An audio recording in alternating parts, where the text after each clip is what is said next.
I was pleased with today. I felt that the spirit of collaboration between Norway and South Africa and with an NGO, Sustainable Seas Trust, and the university was really great. And a good spirit of collaboration is a good way to start. I thought that Minister Hanekom spoke very eloquently, brilliant, with great insight and a bit of passion, which was a really, really good start. We were on the university campus and welcomed by the Deputy Vice-Chancellor, Andrew Leach, who's been tremendous support to us, so that was also excellent. And then the Norwegian minister, young and beautiful, came in and knew that what she was talking about, spoke with feeling and spoke with confidence, and again illustrated the need for collaboration.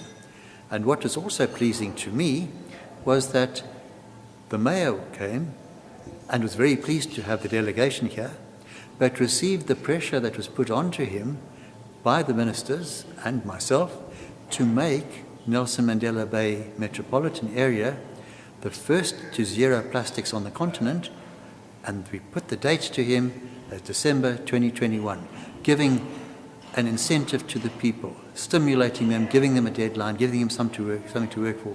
And if we develop the baseline and track it, and the municipality works with us, works with business, works with the regional government and national government, and with schools and the youth, we can do it.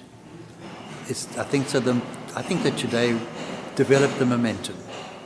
And to me, that augurs very well for the future. And I believe that this is the start of the program in getting to zero plastics to the sea by 2035. Now, zero plastics to the sea means the plastic going into the sea. It doesn't mean that we should abandon plastics on land. Plastics are a very valuable part of our life. But the reason that they are a problem in the sea is because we as people are not caring for plastics. And this issue, and setting a date and setting those targets, means that we will need to work together. And I hope that the press meets their responsibility, because we have a lot of press here, and indicates to everybody that this is a global issue. It is really serious in Africa, and we in this part of the world can take a lead. The African Marine Waste Network started off, we had the first conference down in PE. A lot has happened since. There's this relationship that's been established with the Norwegians. Where are we with the 42-member network, and what else can we expect to see happen in the next couple of years? Well, that conference, we have a repeat conference in April 2020, and that in fact is going to have the theme of towards zero plastics to the sea by 2035. I want all of the countries to be involved. Yes, since we had the first conference, the network has grown. As you might have heard from my talk today, we are already operational in 5 other countries, and we have members and relationships with a whole lot more. And I also mentioned in my talk today that Abu Bamba, who you might remember, he's very keen to have 22 countries on the west coast of Africa to really come on board as well. So we're making progress. And they've bought into the zero plastics to the sea. So I think that we're still laying the foundations, but the signals and the signs are really good.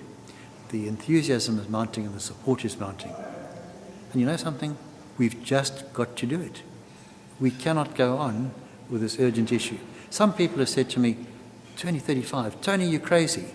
And I say, yes, everybody thinks so, but the reality is that, is this an urgent issue? If it's an urgent issue, we've got to set timelines, we've got to get motivated. People will get bored if you say, okay, let's start this, and in 25 years' time, let's get halfway. They're not going to. Unless the issues are on top of them, they're not going to do anything. So yes, it's there. And what's really important from the Norwegian program that we've been running is that we think that we've developed the techniques. They might not be perfect, but they're out there and they're being put into practice, and we're seeing the issues come to fruition. What's also important is that the municipalities are buying in. The municipalities are absolutely critical.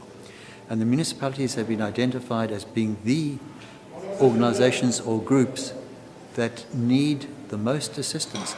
They're short of capacity, that's human capacity and the capacity to really understand the issues. They don't have the financial capacity and they don't have the infrastructural capacity. With the realization that these are really important things, then the budgets for them might increase, but also the budgets that we might be able to augment from overseas become important. We've got to show progress though.